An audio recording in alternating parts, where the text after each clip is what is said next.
morning. Good morning. Welcome to the Entrepreneurship Forum.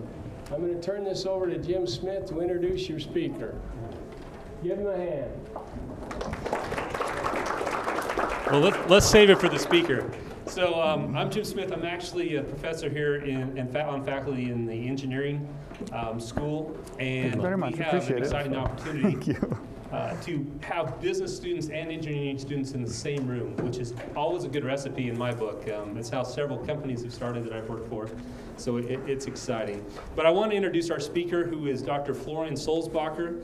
He is a professor at the University of Utah. He is also a director of the Center of Engineering Innovation, I believe it is. Yes. Right? And then a co-director of the Nano Institute at the University of Utah.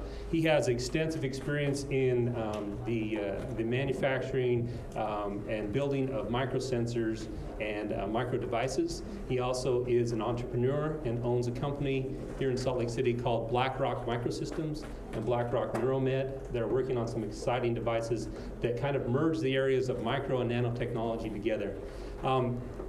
I first met Dr. Solzbacher actually this year, but I have heard about him for a long time and the exciting work that he's been doing. And I think he really has a singular and great vision for technology development, commercialization, and for a growing nano and microtechnology economy here in Utah. And so he's here to talk a little bit about some or all of those topics, and I want you to give him a hand as we introduce him. Thanks.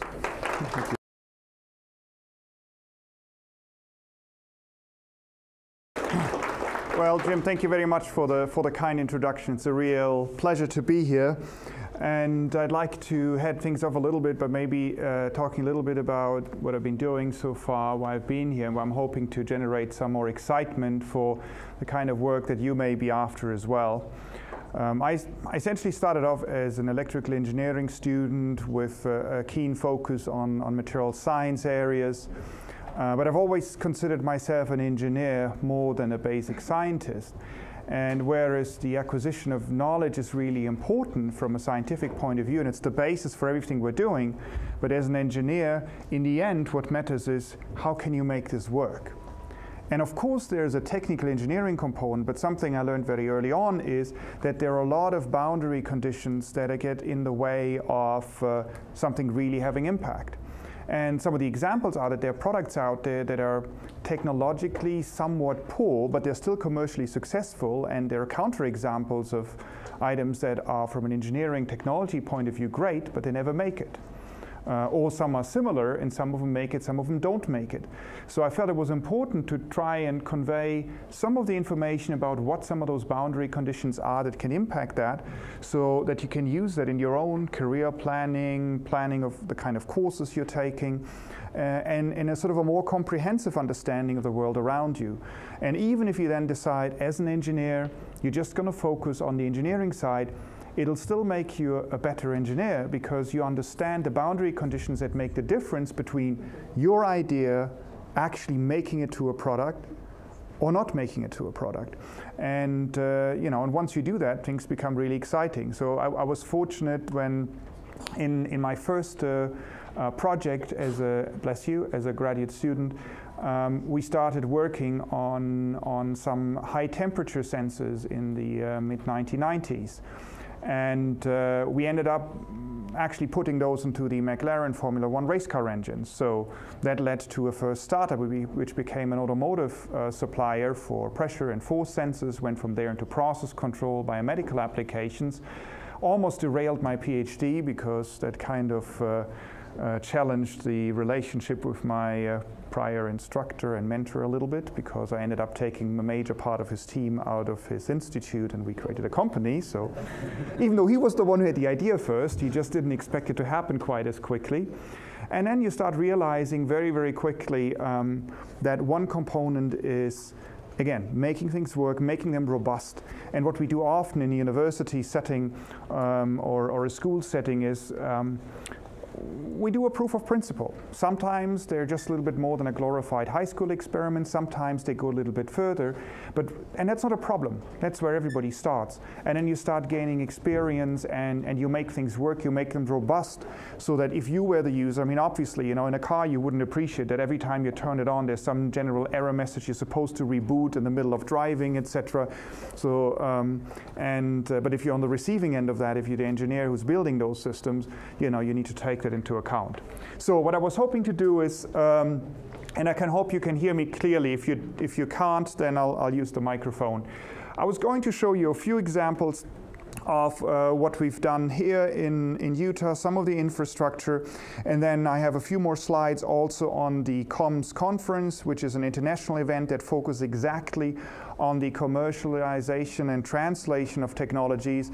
It has people from industry, from C-level type executives, investors, engineers, serial entrepreneurs, all the kind of people that are necessary to make something work and make it be successful and eventually have impact in society come together annually, and I was able to attract the event to Utah, and maybe some of you still are interested in coming to that. So to start off, I came, after I sold my first business, I started going back into academia because I've always felt that it's a fascinating domain to be in, to constantly explore new ideas, but then implement them, which meant you need to have a commercial side, which is where the businesses that came after coming back here to Utah started. And then training the next generation of people, because in the end, all of you together as a team are going to be so much more powerful than one very genius person. And very often, it's far more the endurance than the initial genius that makes a difference. I've had a lot of classmates throughout my entire school time that, from a score point of view, you would have considered far superior, straight A, and never failed on anything. But if you don't have the drive to overcome the real-world open-ended problems that you encounter, that's not worth anything. And I've seen others who were so-so, and they did really well, just because they had the hunger, the drive, the creativity, the teamwork skills to make things happen. Now, if you were to look at a conventional, and this is now for the University of Utah, that's the case that I made to get the Center for Engineering Innovation going, but it could be any school, it can be your school. Traditionally, how this works is you have a Center for Higher Education, where you teach, where innovation is being generated, students do projects, faculty have ideas, and then they maybe disclose intellectual property, invention disclosures, some patents are filed. Of course, the state and others invest into this. And then, there's usually an office that is responsible to help translate these. Traditionally, what you see happening is that you try to find either a larger company or you build a startup to try and commercialize the technology. Now, the reality is that larger businesses really need technologies that are a lot more mature. They don't want to spend 10 years and $20 million to figure out whether maybe it may work another 20 years down the road. They want to translate. The second component is, as a startup, of course, you're willing to take a lot more risk, but 80% of the time and resources in a startup often go towards trying to figure out how to be a company. So again, there's not necessarily sufficient emphasis on that. There was an article in the Harvard Business Review about a half year ago that looked at innovation and translation in the US versus Europe. And the outcome of that one, not terribly surprising, was the US is still the Formula One, the number one in terms of innovation and ideas. In terms of translating them into business, Europe is a lot better. Why? Because what they've started doing is they've started putting in place essentially a lot more institutions that look at how do we pick things up that the student does and mature it. The Fraunhofer organization is one of those. Probably all of you know MP3 players, have them, use them, don't think about it. This was a development that originally came out of a university, but it was an institute that is similar to a Draper Labs or a Jet Propulsion Lab or Applied Physics Lab. There are a handful of those in the US that then took it, translated it to a point where it became industrially relevant, and then launched it. And so I made a case that Utah, being as entrepreneurial and good in creating startups very efficiently, we should have something like this in place. A center that does essentially contract translational development work, where if you do a startup, you can go to and say, I've had this idea, this faculty helped with that, I partnered up with somebody else at Utah State, or there's a small business, they need some help. Well, here's a team of engineers that can help solve those problems. If you don't have sufficient funding, they can help you write proposals and grants, etc. And then you bring it to a point where there's a much safer, lower risk path to translate those technologies. To give you a few examples of what we've done in the last year, it goes all over the place. It starts from devices we've done for other educational institutions. MIT has a strong program in what is called optogenetics, where they modify neural cells in the brain with a virus vector to respond to light. It's a research tool to learn something about the brain. It allows you to individually switch off individual neurons one by one, a little bit like if you went into a processor chip and you switched individual transistors on and off to try and figure out how it works. And they needed to build a small array of light sources. My department chair always refers to it now, you're building traffic lights that are implantable, that emits light. And originally, them being MIT, they figured, oh, that's easy, we just buy a few LEDs, you put them on a circuit board, and that's it. The whole point is to do this robustly so that it lasts for months inside a human body is not trivial. And so there are a lot of components that go into the choice of materials. So just showed you some of those examples. It comes with control systems. So this is something where you have a material scientist, work with a mechanical engineer, work with a biomedical engineer, electronics people, integration, reliability and testing, regulatory is involved. And then, of course, there's still also the commercial side, because if this thing becomes so expensive that it's not viable, it's not going to be successful either. Just as one example. The next one was just the same in a buffered saline bath. We've done work for local startups. VaporSense is a company that does sensors based on carbon nanotube technology for defense, threat agent detection, etc. And their skill is on the development of those nanotubes that they make sensitive. But then again, those nanotubes are useless unless you can talk to them. So you need to have a platform. And they were looking at somebody who could build them a chip that has a specific structure that can interface with that, but you can buy that. And so they went out, got quotes from us, got quotes from Albany in New York. You may know that there's a very large institute. This is the world's first 500 millimeter semiconductor line. So these are pizza pies about this size. It was a multi-billion-dollar investment. And we were competing with them here and essentially won the contract to start providing them with these types of devices. Goes in materials into all sorts of other areas. One more thing that I should maybe show you, because a lot of these have a healthcare implication, is work that we've started doing that is also, for full disclosure, some of that is licensed into two of my businesses and commercially sold there, are devices that are used for the study and treatment of neurological disorders. Essentially, again, the driving force behind it is to say the more you know, the higher resolution data you have, the better the clinical care can be. And so we started building implantable devices. This is essentially a neural interface chip that has 100 electrodes. This really is only a penny, so it's not a 4-foot coin. This thing is about 4 millimeters by 5.5 millimeters in size. And really what that is 100 electrodes with something that would be a standard hospital EEG system, but with much higher resolution, mounted directly on top with wireless telemetry. And then as you put that into patients, you may have seen this part here on CBS 60 Minutes. This was work that was done in the University of Pittsburgh Medical Center with Andy Schwartz and Mike Boninger and Jennifer Collinger, where they implanted some of those devices in the initial wired version into a tetraplegic patient and showed movement of a sensorized prosthetic arm. And so what you can see here is the implant. the control of the robotic arm. And I think the most striking, one of the most striking moments that really exemplifies what the real technological advance here is when the moderator reaches out and say, well, can we shake hands? Can I do a fist bump, etc.? It actually feels really creepy. This arm here has 22 degrees of freedom, it's sensorized, and so it's like a human hand. You know, when you shake somebody's hand, it's different from grabbing the desk here. There's a response depending on how you grab, and so it's a little strange. He asks her in the end, so what are you doing to do that movement? And she really puts this to the point by saying, lift your arm.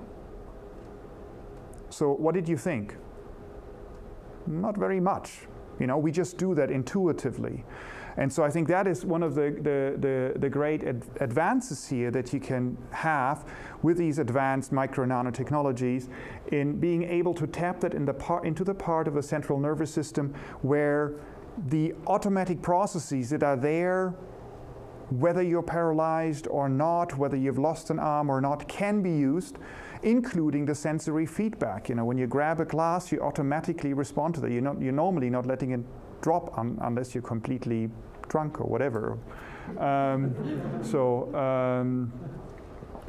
That was one example I wanted to show you, where it's really gone for all the way from the materials development, devices, electronics, surgical tools, surgical training, surgical technologies, etc.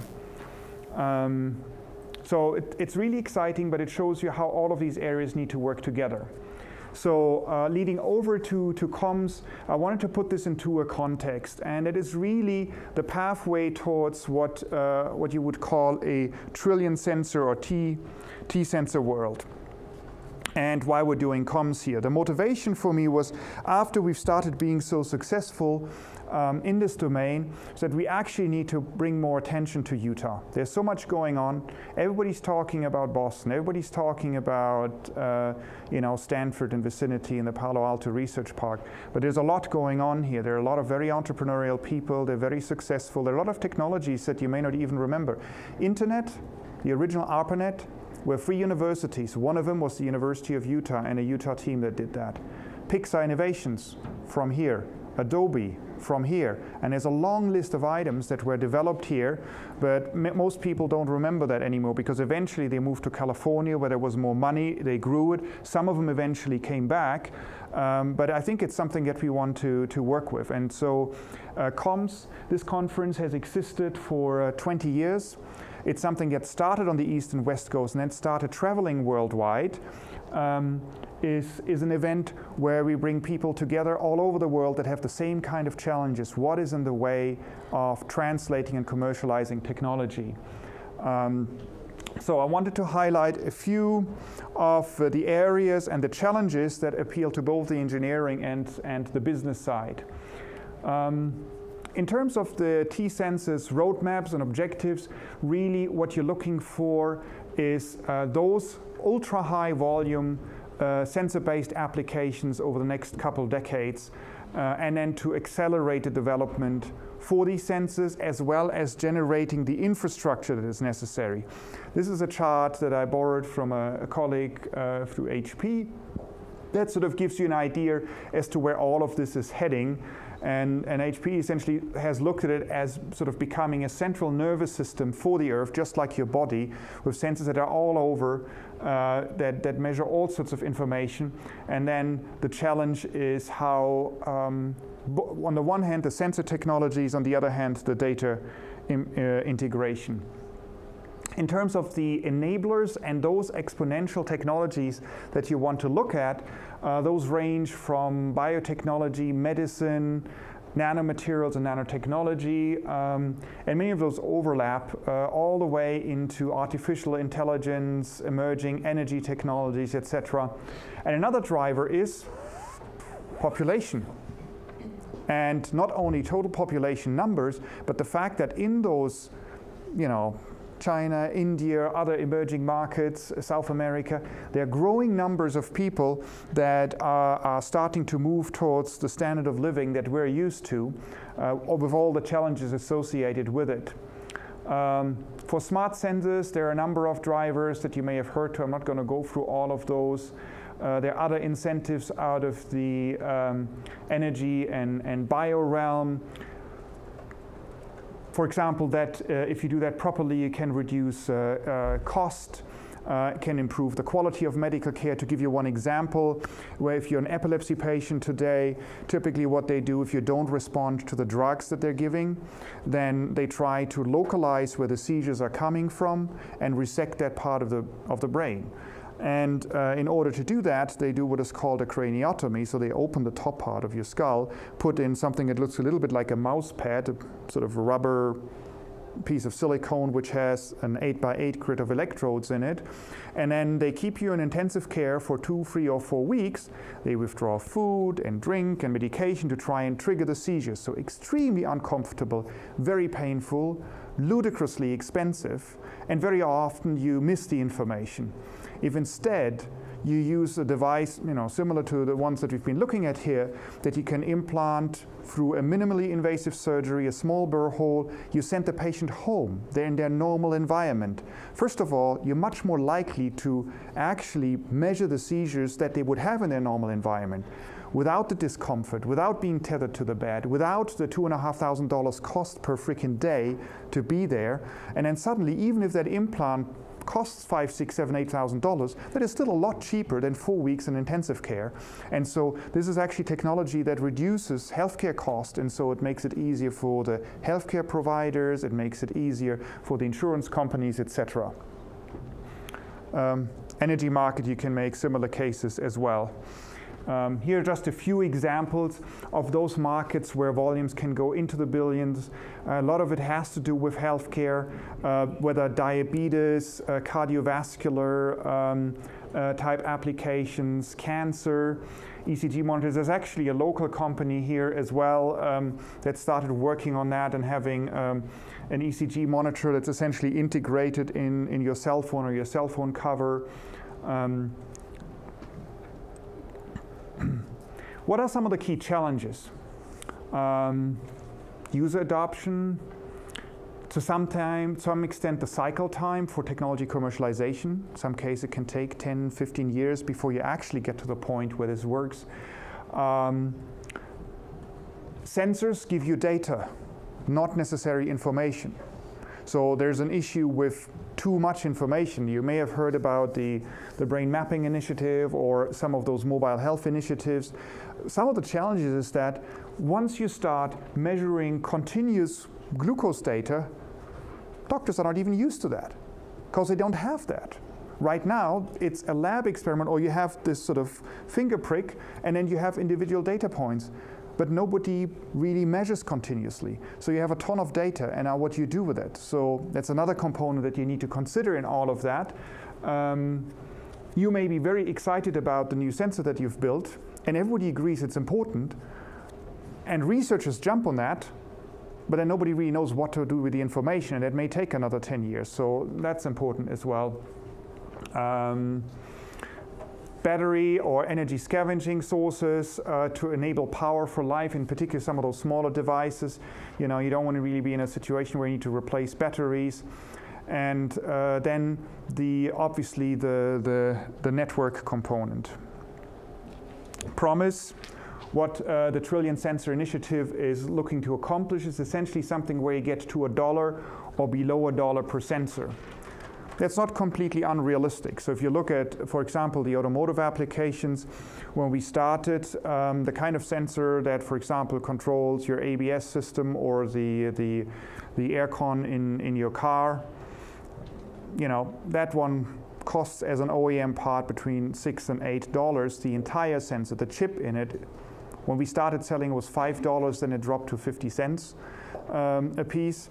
Of course, when you buy it as a replacement part at your dealer, they're going to charge you $120. That's where the business part in all the proposition comes in.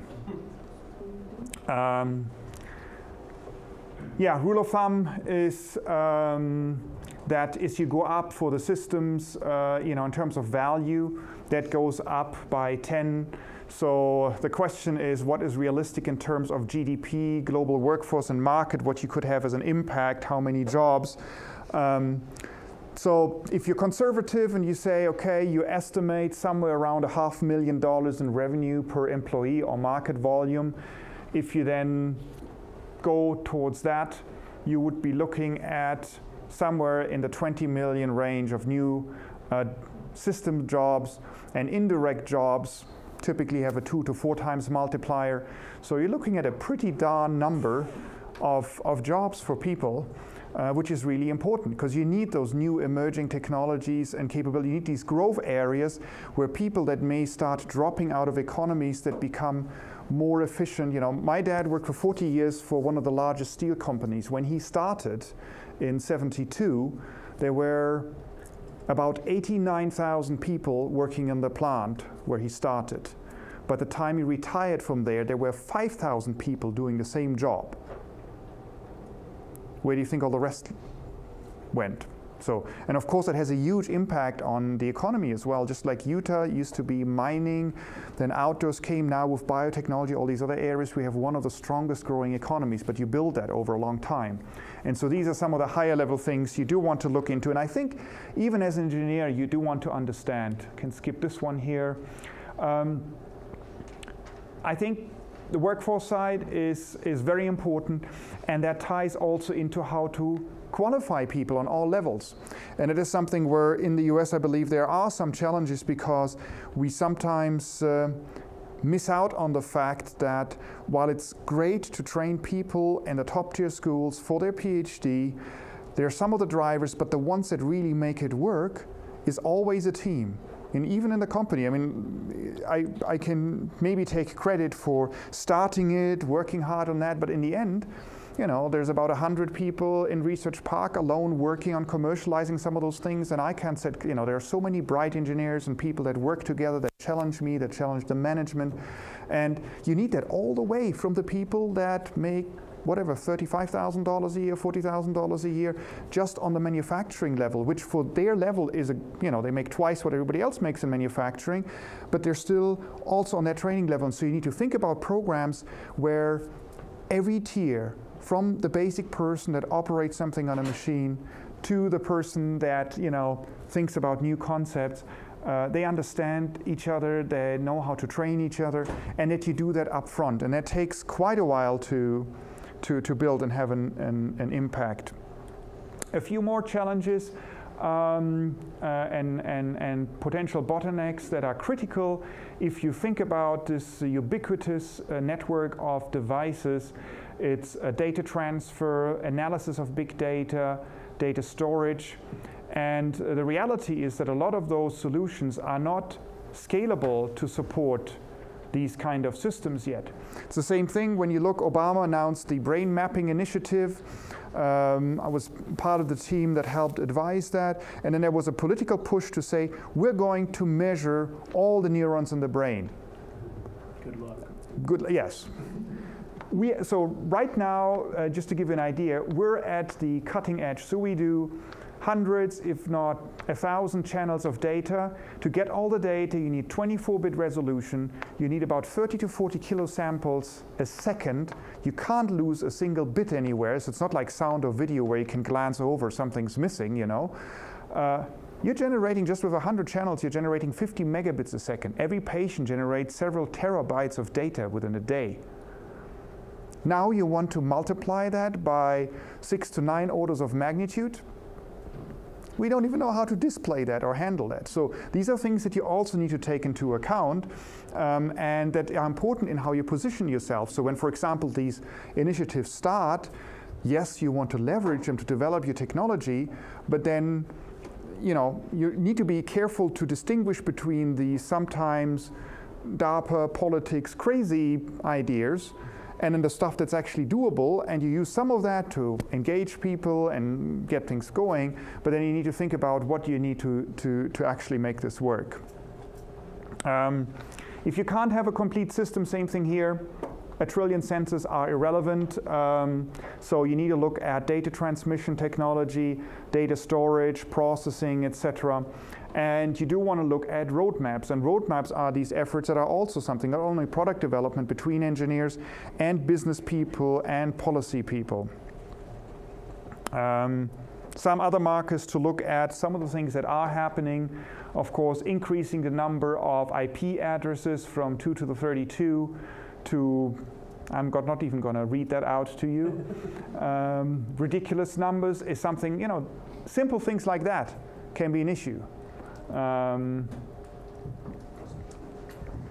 A lot of sensors that have an impact on solving critical problems.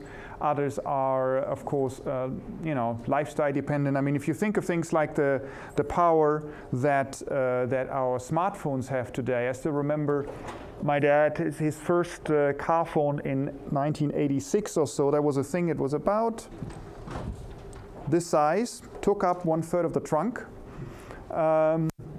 And if you moved from one zip code to another, you had to change the area code to call. So, and then eventually this big Motorola Bone came up, and now these things are tiny. But what's interesting is if you look at Nokia in the 90s already had something that was like a smartphone, but it was too early. Some of the infrastructure, some of the apps weren't there. So from a hardware point of view, it was already possible, but it wasn't successful until the Androids and iPhones and newer systems came up. The new drivers, of course, cloud and fog, which is the next iteration, data storage and processing. On the defense side, there's also areas, and you may have heard recently that the Navy started using swarming algorithms and technology in some of their drones and Navy boats to respond to threats. There are a lot of providers, some of them becoming like Amazon, for example. You know, more and more of their business is in that area, and they also become the biggest energy hogs. So another thing to consider is in terms of the, you know, used to be that semiconductor, aluminum manufacturing, etc., some of the heavy industries. This one is on the path to overtake all of them, these large data sensors. X-sense movement, that is for motion movement, is another example that I just wanted to show. It's used in the movie industry, but could go into many different areas. Some things to remember in all of this as you start working on your individual problem is very often, you know, in the past we've had these single route technologies. So a new chemical monomer, a molecule that's used in drugs, a new material, etc. These things have become far more complicated. You know, and a lot of the computational sciences, processors, chemistry, a lot of the stuff, MEMS, nano, all come from that part. However, when you look at it today, there's so many changes, regulatory, IP, more drivers, more constraints. And so you see more and more consortia as new business models. SRC is something that was founded early with the semiconductor businesses, where companies go together and the initial stage is say, we'll share, even the big billion-dollar entities, because we don't quite know what works. We need to work together. And then on top of that, once we have a platform, we start distributing that. To give you an idea, for some of those different areas, I don't know, are you aware of the concept of technology readiness levels? Have you heard that before? So that's become sort of a global standard of trying to standardize how ready a technology is. And at the bottom end, 1 and 2 are things that you may be doing in your research lab, in your thesis work, etc. And as you get towards 9 and then 10, it becomes sort of a commercial product. And when you look at some of those, you know, chemistry is very well developed, biology, some of those micro and particular nanotechnologies are still, if you look in particular the minimum, very early, very early stages, which again is important to think about when you think of the actual, you may want to call it the hype cycle, where you are with respect to a technology. There's always a trigger, and then you see all the stuff on the media, and it sounds like next thing we're going to be walking on Mars and there'll be sensors everywhere and it's all great. That leads to the peak of inflated expectations, and then it all drops. And you get to this point where everybody says, oh, this is not going to work, and it's all horrible, and it's never going to work. And then this one, very often the slope is actually a lot more flat, and it takes a lot longer for things to recover. One of the challenges is with progress that progress is almost always exponential. But the human mind usually works linearly. And so what we do is in the short term, we overestimate. In the long term, we underestimate. And so very often there are things where people have the right ideas and, you know, I mean, honestly, if you look at the first cars that were built in 1885 or so, there was no reason why you would want to move from horse and carriage to that thing that had explosions going on. It was noisy, loud. It didn't go any faster than you could walk, and it would have a range of whatever, a half mile. Well, great. You know, 20 years later, there were 120 car companies in the United States. Now there's, I'm not quite sure how many are really left. They're all somewhat connected, anywhere between 1 and 3 or so. But that shows you that very often there's, you know, don't be too optimistic here, you know, as it goes up, that this will solve all the problems.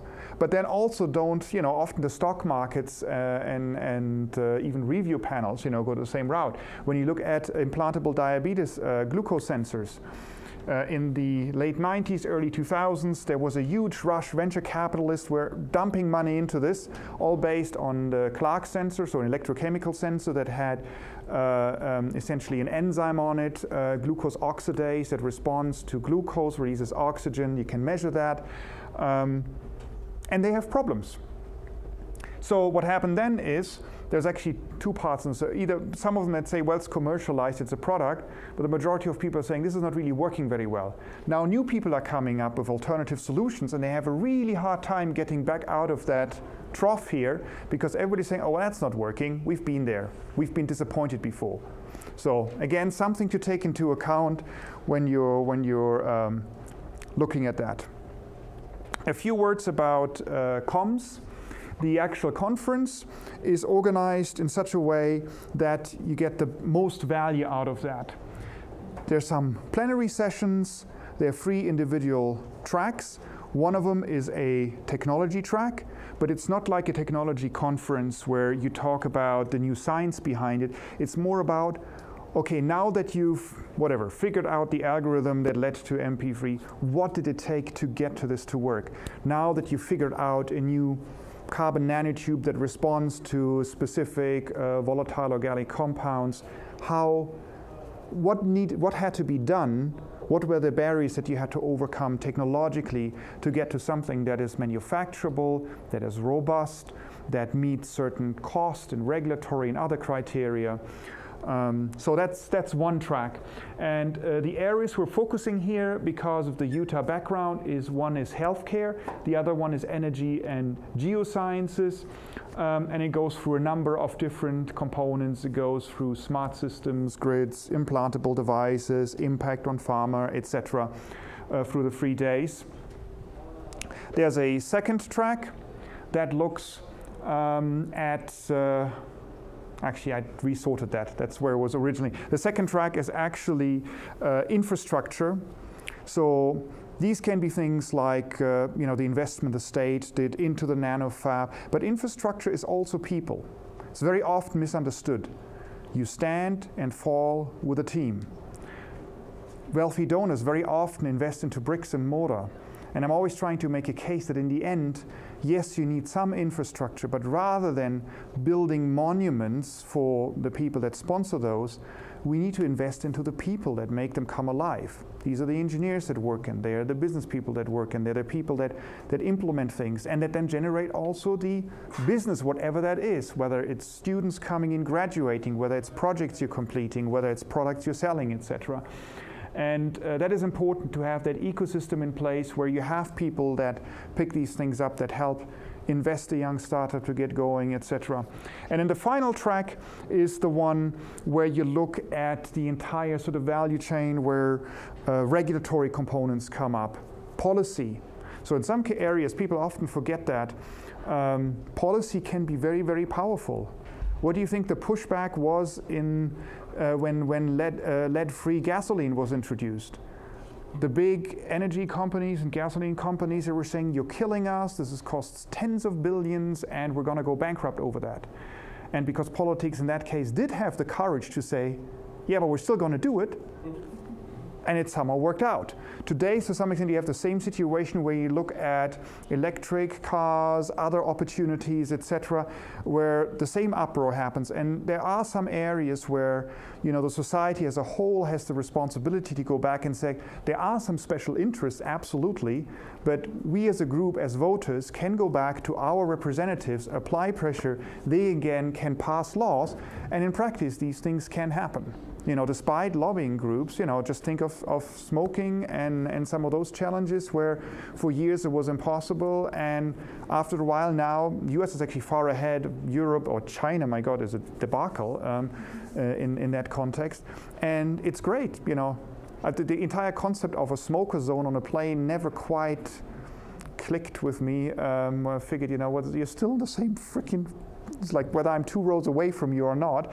And I can understand that people would want to do that, but to find a solution there is really important. Anyways, so there's another one that looks, again, at policies that includes things like certain investments that the state of Utah put money into a fund of funds that is supposed to help investors that come here get leverage so that it makes it more attractive and easier, which means if you have an idea you want to commercialize, you work with a small company, or you want to set up your own business, it becomes easier for you than it would be without that mechanism in place.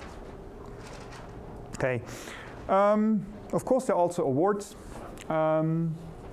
And they're not just plaques, they actually come with monetary awards, so that may be interesting for some of you. There's a Young Technology Award. The emphasis is on young technology, not young entrepreneur or inventor necessarily. As Steve Walsh, my co-chair, mentioned, the youngest one I think was 19, the oldest one closer to 80 or so who got that award. There's publications there as well. The conference starts this weekend, so it's a little short notice for some of you, but maybe you're still interested in registering. There's an entrepreneurial boot camp that gives you exposure to the sort of things you'd be looking at when commercializing ideas. Even if you never intend to start your own company, it's still a good idea, just from an educational point of view, to understand it, because you can position yourself, and even if you like fiddling in a dark room with the windows closed on your electronics problem, I think it still makes sense to understand the context. That starts on Sunday. We then have the actual conference starts on Monday morning in the Grand America Hotel. We've just put in a special rate for students. So to give you an idea, this is a conference that normally you pay $950 for to go for 3 days. Now that may seem much, but you've got people there like the CEO of Incutel, of Cottonwood. This is the #1 early stage investor. There are people that are on their 20th company, etc. And they're global. There are a lot of people from Europe, from Asia, elsewhere that are coming with whom you can change ideas. So instead of flying to 20 places for what it costs you to go to California to speak to one VC, you can do that in 1 day or in 2 or 3 days locally here. Nonetheless, because for students this is still an issue, we've got through the Nano Utah collaboration, a rate now where for I think $100 you can get in there, and shouldn't tell you, but the food per person is already budgeted at $250 for those 3 days. So even if you think of it only from a culinary point of view, it's money well invested. But no, I would strongly recommend. There's exhibitors there, companies there. The arm that you've seen here on the video is going to be there live as well. The Johns Hopkins Applied Physics Lab has sent 2 people with the arm so you can shake hands and figure that out. And there'll be a lot of people. Interesting if you're looking for jobs, if you have ideas you want to bounce off, and you'll find a lot of other like-minded people. So as a networking event, it's important as well. Thank you very much. Why don't you ask Florian some questions about what you have on your mind considering this? There's a question back here. Do you think that the technology and the business part are both equally important, or is one more important than the other? It's a loaded question. And I'm an engineer, so I'm a little biased, but I've had to learn myself. It's usually a mix. If you don't have, let me phrase it this way. If you have really bad content, so your engineering technology is crappy, unless you want to do really shady used car type, underbody coating type deals, you don't have a lot of a chance. Now, you don't always have to have the very best technological solution, provided you have the right business path.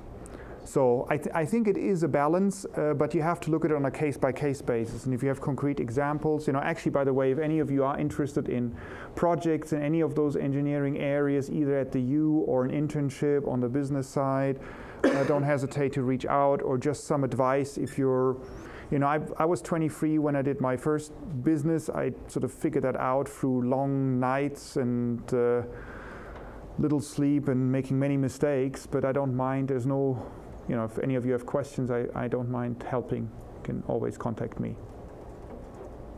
Doesn't cost anything, so no concerns.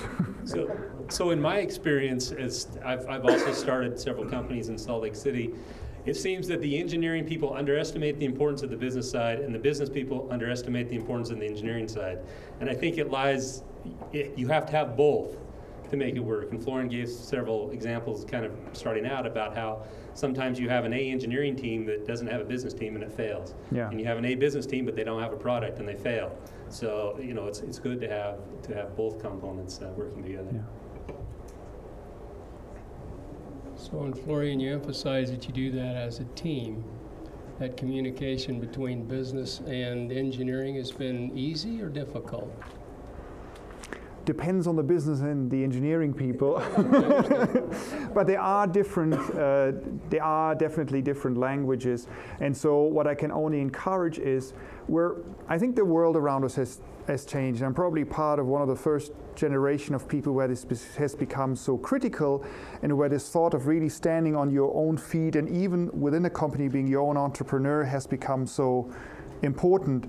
And so if at an early stage as students you can already have projects where you do work together, you understand the terminology, the thought process, the timelines, I think that becomes very valuable. So try to do that if you can, because right now it's still a learning environment. In 5, 10, 15 years you'll be the next generation to build the world around you, and then you want to have that. It becomes a competitive advantage. It goes all the way to communicating. If you're the brightest engineer, but you can't make a clear case for why you're doing something in a certain way, or that you thought through manufacturability and cost and other aspects in the market, your own career is going to take off a lot more, because some of the management and business people that may not always understand the intricate details of your engineering or technical work, if you can speak to them in their own language, well, you've just set yourself up for a much steeper career path than the guy you always go to or gal you go to because, they solve all the problems. But they're always going to stay in their corner with roughly the same paycheck as the go-to guy to get this fixed, but they're not necessarily going to get the recognition. If you have like a technology idea, is there like a group you can go to that will hire out engineers for you to help you build that idea if you have known nothing about it? Like, how do you go about, taking your idea if you have known nothing about technology? That's one of the things where the Center for Engineering Innovation comes in. There are also other entities we can refer to, but that's what we do. We have people that come all the way from doctors that just have an idea, they write on a napkin, and they usually have the idea of, I've already figured it all out, go build, and then they vanish and do their other things. And you have to teach them that they need to be part of that process. To people that have a small team, they've started something, but they run into a roadblock, and there's a lot of help out there. And the only thing you needed is maybe 10 hours of a software engineer that has 20 years experience, and 10 hours of a packaging engineer or whatever. And that's where we can help them. If we don't have those, then we have a large network of contacts where we say, pick up the phone, or I'll send an email, and you can work with them. Right.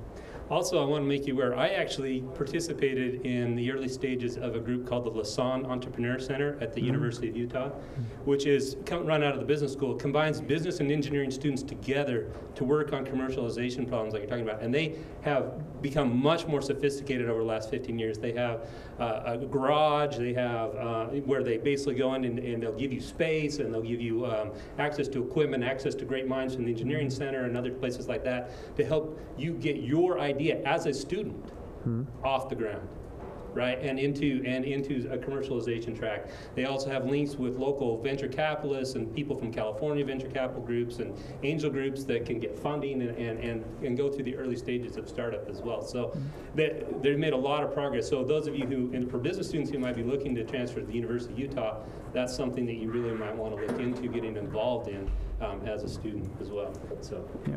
Thank you. Yeah, I really appreciate that. Anything else? Yeah. What you're doing is so exciting, and there's so many possibilities, and I can imagine ideas from everywhere and expertise from everywhere. How do you take the myriad of ideas, and everything's at a different level in terms of its developmental cycle? How do you decide where to focus? What infrastructure is there to guide this organization or group or population of ideas? So, of course, there's never a shortage of projects and ideas. The question is which ones to go after.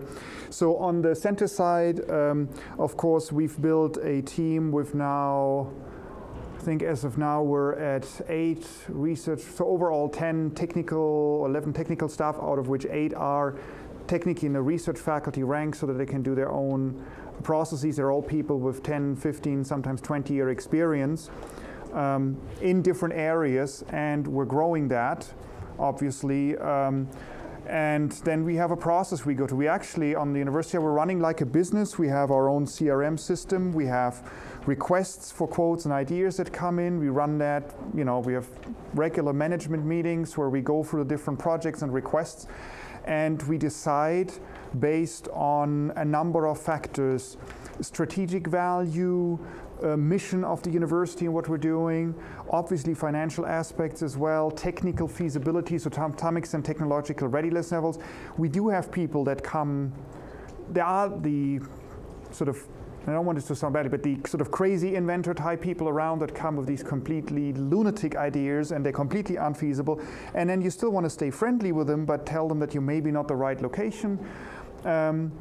But then we have collaboration with the Center for Medical Innovation in Lausanne. If something is really early and student-oriented, we may say, we'll help you guide that, but this is still a little early for what we're doing. You're only looking for $500,000, something a student context, we can help you, and Troy D'Ambrosio and his team pick up. So there's an entire organization now. On the business side, it's a little less relevant for you. There's a corporate concierge that the university put in place as well, and there are a number of contact points. And the leaders of the Technology Commercialization Office, Lausanne, Center for Engineering Innovation, Medical Innovation, and the Vice President for Research meet, and there's a board that coordinates those bodies within the university that meets once a month, so that on a leadership level we can exchange things and say, by the way, this just came in, not sure this is for me, is it something that works in your area? So any of those should work and forward that. There are a lot of people involved, and the hope is I'm trying to raise endowments now to actually grow this a lot bigger. If I was to do this in Europe, this would become something like a Fraunhofer Institute where Fraunhofer would give me, 40, 50 million in startup funds to build it, and we'd start with 300 people, and it'd be busy from day one.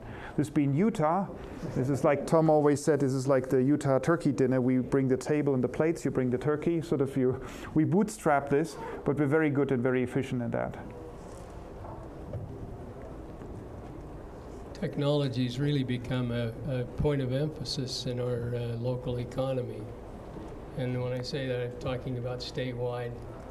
But the thing that Florian gives you is a reference and someone that you can contact if you have a technological idea, or through some of the people that he's associated with. A good man to know in that area and arena. And he can also say, hey, this may not work, this may work. but here's somebody that can help you, which is what entrepreneurship is all about in Utah. Thank you. Or also from the business side, you know, if you've come across a problem and you're not finding a solution, you know, that's usually where it starts. So don't want to keep anybody any longer. You probably have classes, lunch. Always bad to be standing between people and their lunch. So let's give him a big hand. Thank you. Well, very much. Thank you.